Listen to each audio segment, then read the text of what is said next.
Hello friends, welcome to my channel. आज मैं आपके साथ शेयर करने जा रही हूँ स्पीच टीचर्स डे पर। वीडियो शुरू करने से पहले मैं आपसे रिक्वेस्ट करूँगी, अगर अभी तक आपने मेरे चैनल को सब्सक्राइब नहीं किया तो प्लीज़ मेरे चैनल को सब्सक्राइब कर दीजिए। तो शुरू करते हैं हम अपनी video. A very good morning to respected principal, teachers and my friends. First of all, I would like to wish all the teachers a very happy Teachers' Day.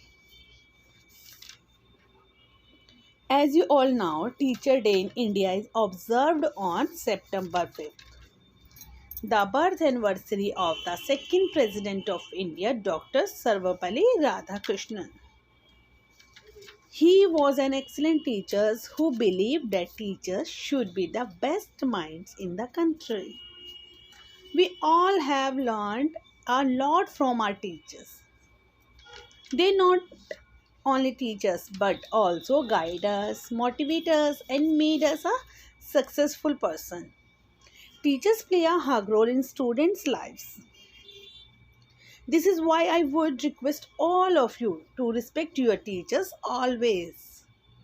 On Teachers' Day, I express my gratitude to all the teachers. Thank you so much for teaching us and bearing with us when we shout.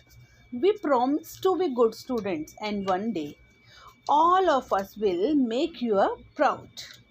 Thank you. अगर आपको मेरी video थोड़ी सी भी helpful लगे तो please मेरी video को like करें, चैनल को सब्सक्राइब करें, बेल आइकन के बटन को दबाना बिल्कुल ना भूलें ताकि आने वाली वीडियो की नोटिफिकेशन आपको मिलती रहे। Thanks for watching my video.